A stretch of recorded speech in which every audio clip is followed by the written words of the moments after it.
Did you say French Fry Day? Yeah, it's National French Fry Day. Bro, what is National French Fry? I didn't know that, actually. Happy Friday. Welcome to another episode of Murders, Mysteries, and More. My name's Kaylee. My name is Desi. Recently, as you may have noticed from what content we've been posting, we have both equally become more invested in the From Software world of the Souls games. Today, we're going to be going through and doing a tier list of Dark Souls 1 bosses to see which boss is the OP boss. We're going to also talk about some common Dark Souls memes as well. And if you haven't played any of the Soul games, please do not watch this. It may contain some spoilers as far as what the bosses are. So, before we get into this, make sure that you hit the like and subscribe button. Also, don't forget to hit the bell next to the subscribe button to turn on post notifications. And if you really like this tier list and you want us to do another tier list, or you have an idea of a tier list we could do, please put it in the comments below. And let's get into this shit! Yes. So first up, let's talk about who we feel like fits into like a D tier as far as the bosses go. I had some, I would say, very interesting choices, but I feel like mine are pretty valid just because of how underwhelming they are. So I had the Sanctuary Guardian, the Taurus Demon, the Stray Demon, the Pinwheel, the Moonlight Butterfly, and the Centipede Demon. I have a lot of those. So for me, I had Moonlight Butterfly, Pinwheel, Beta Chaos, Stray Demon, Ceaseless Discharge. That one, I just felt like, especially with that one, he ends up just like, you can't even really fight him. He just like jumps off the ledge. That is And then so there's true, though. the Centipede Demon, Taurus Demon, Asylum Demon, and Demon Fire Sage. Yeah. So I don't really like a lot of the demons. I mean, the demons aren't bad per se, but also like they weren't It that felt good overdone. either. Yeah. Yeah. It definitely felt pretty overdone. I will say that. Yeah. And the Moonlight Butterfly for us, it just kept fucking breaking. That Yeah, it was shit just like fucking. so glitchy, and I'm like, the only thing that you do in that fight is literally throw a whole bunch of firebombs. Yeah. I could And it's, I I could have lived without that fight, honestly. yeah. I could have lived without it. Okay, now we go into the C tier. Yeah. You can go first this So time. this is what I put. So I put Nito. I put the Capra Demon. I like the Capra Demon a little bit more than the other demons, but again, like, it's just a really easy fight. I did put Gwendolyn in it because it was really, the Dark Sun Gwendolyn was like so glitchy. And then the Iron Golem and the Sanctuary Guardian, which I'll admit, I think I almost forgot about the Sanctuary Guardian anyways. You know what? I actually kind of did too. I'm not gonna lie. I Yeah. kind of did too. For me, I put the Four Kings. Hear me out on this because, like, when we all did it, it was a little hard, but it actually wasn't as hard as I thought it was gonna be. Being that it Yeah. was one of like the closer to the end bosses, it wasn't it for me. I also put the Demon Fire Sage, the Capra Demon, the Ceaseless Discharge, the Asylum Demon, and the Bed of Yeah. Chaos. They were still pretty underwhelming for me. Definitely, for sure. Yeah. Um, into B tier for me, B tier. I actually had Dark Sun Gwendolyn, and I also had what is this guy? Hold on. Does that say anus? Oh, Oh, Manus. Manus. Yes, rip. Man, see, that's how much I don't fucking remember him. I put Manus, the Bell Gargoyle, Iron Golem, Gaping Dragon, and the Crossbreed Priscilla. I think Crossbreed Priscilla was more fun to me than challenging, Hmm. and the Gaping Dragon was like. This shit was kind of hard, but man, compared to some other bosses, it was not that hard. Yeah. I Well, mean, no, it's fine. I do definitely agree with the. I'll share mine. I do especially agree with the Bell Gargoyle being on that list. So I put Lord of Sindar on that Really? list. I really expected.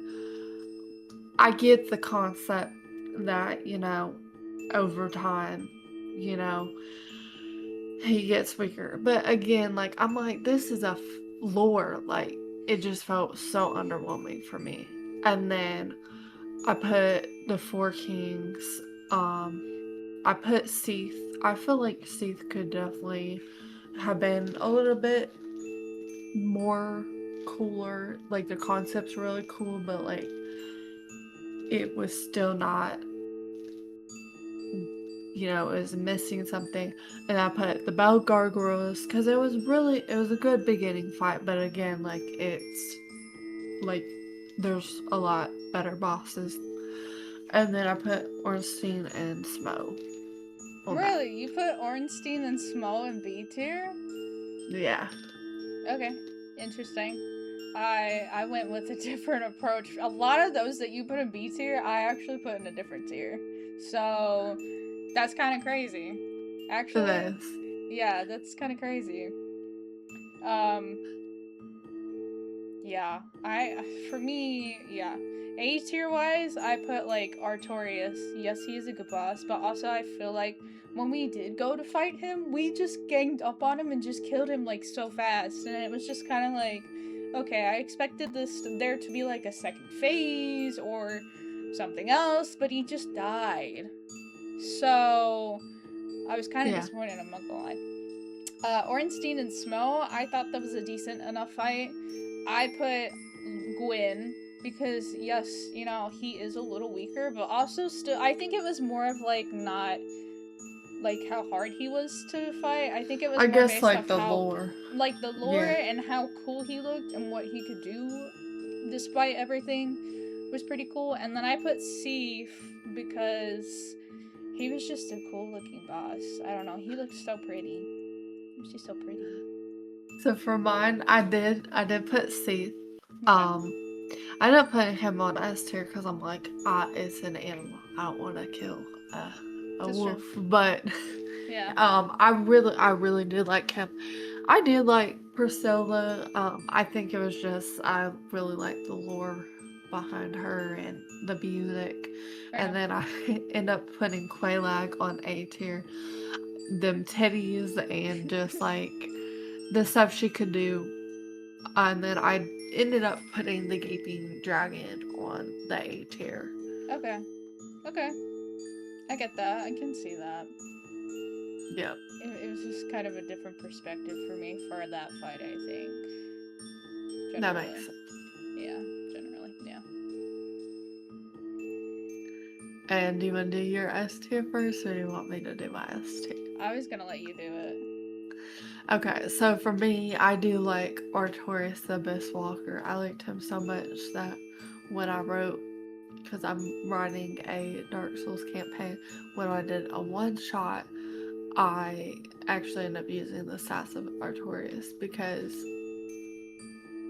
they're in the TTRPG book. He does some really cool shit in there. Yeah. And then I put Manus the Father of the Abyss. And then I did Calamite. I felt like Calamite was like it is like it's a dragon and like dragons are just really cool to fight and also like it was a really difficult and challenging fight. Even Mhm. though like it pissed me off that we had to do it a couple times, Yeah. it was like a really rewarding fight. And like who doesn't want to like fight a True. black dragon? That's true. For me, S tier wise, I did put Calamite. He was definitely a good fight, but I will say if he was in a tier list for like the dragons of all the Souls games, he wouldn't be my like favorite. But he for Dark Souls 1, definitely. Yeah. I put Nito just because I Nito looks so cool, and I actually kind of enjoyed his fight. It Um, is look kind of cool, yeah. yeah, I put Sif the Grey Wolf because I just like the lore behind Sif, and it's Yeah, so sad, and I hate it. it is, yeah. And I hate that you have to kill Sif, but it's something that has to happen, unfortunately, because Artorias dies anyways. So Sif probably would have eventually became hollow in some way.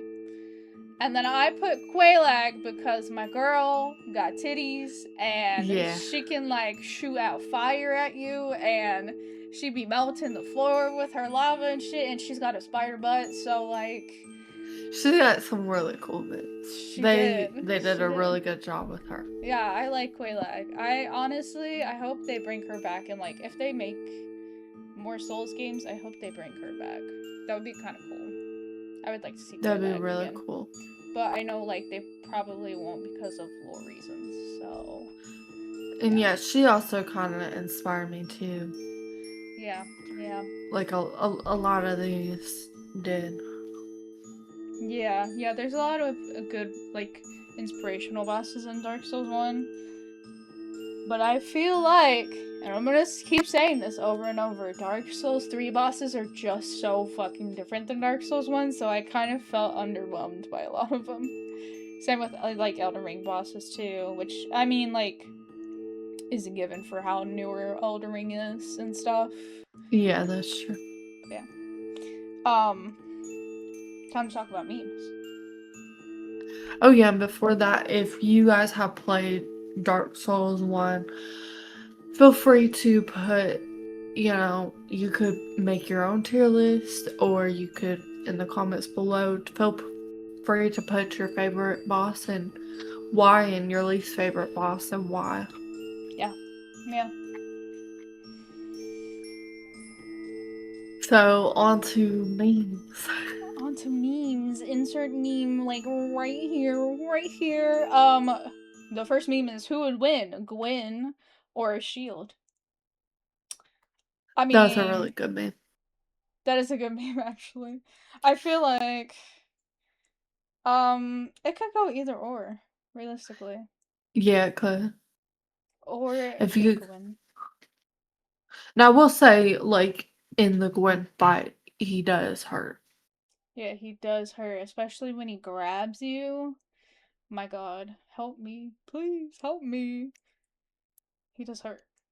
But he's so weak at the time we get to him. He's not even in his prime. It's kind of disgusting almost. And then the next meme is, "Hello, sir. Do you have a moment to talk about your Lord and Savior Gwen, the Lord of Sunlight?" Yes, yes, and it's Ornstein and Smo. That is a pretty peak meme. It is, especially because they're his men. They serve Gwyn, so it kind of just makes sense in a way. The next one, which I feel like is kind of true for me, It's true for me as well. when you died so many times in Dark Souls to the point that you actually think of committing suicide. Yeah. Especially when you can't beat a boss or you lose a fuck ton of souls at a point like, oh my god, it's so Or you're trying diabolical. to cross a suicidal log in Blighttown. Yeah, we're not Or trying to even go worse, you're going up Sin's Fortress having ass. there. Not with the balls and shit and the fucking lizards. Fucking snake Yeah. lizards. Oh my god, I fucking hate. I mean, I don't know which one I hate. I think I hate Blighttown more, but Sen's Fortress is diabolical. I hate Sin's Fortress more. I hate Blighttown because fuck that. Fuck going up that, and then like you just, bro, if you make one wrong step, you're dying. You're fucking dying. And you gotta watch out for the poison. But again, I Yeah. still will rather go to Blighttown because those Titanite demons is Sin's ass. I actually don't mind the Titanite demons in Sin's Fortress. Honestly, they didn't bother me that much. Plus, you get like Titanite slabs out of them, but I guess that's true, but everybody has their different. if you don't have like if you don't have magic or lightning or you don't have like arrows and you're doing melee, but you are not having a big bonking stick, Big those pumpkin suck. stick. Big pumpkin stick. That is true, but it also, like, the trade off for that is you could be tanky and take some hits, so you kind of Yeah, could survive that. I think that's why I liked, because I was a tanky, like, build, because I was a knight. So that's that's probably why true. I like it more. But, like, since I was tanky, going through Blighttown and falling off that shit didn't work very well. It did not. Mm-mm. Mm-mm. Nope. And One of my favorite areas of Dark Souls is Anor Londo, though, still. Inner Orlando is pretty cool. Yeah. Um, I don't What's even your favorite know. area? I have to think about that honestly. Probably the like probably close to like Seath's area where it's like all the books and the staircases and stuff that you have to go up. Yeah, I do like that area too. That area or like the prison and stuff where it's like the cells. That Yeah. area too would be cool.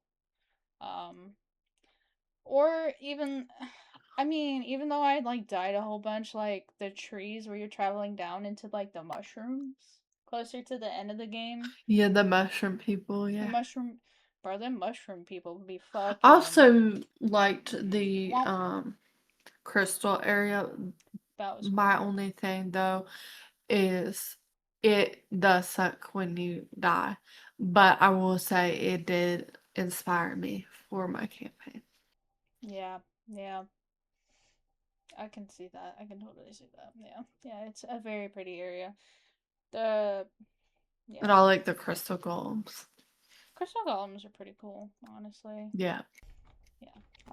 And the last meme, which is actually a Dark Souls boss, it says, "Welcome to Dark Souls. I'll be your tutorial," and it's literally the Asylum demon, who, mind you, you see like 3 times in the game, Yeah. Well, and technically.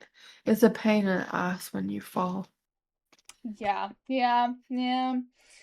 I That's can part see of the that. reason why I don't like that fight. I don't like how much they overuse him because like you have He's kind of ugly too. he got a badonkadonk though, but yeah, he is kind of ugly. That's that's for sure. I don't know. I feel like for a tutorial boss, he's very underwhelming. Very Yeah. underwhelming, honestly.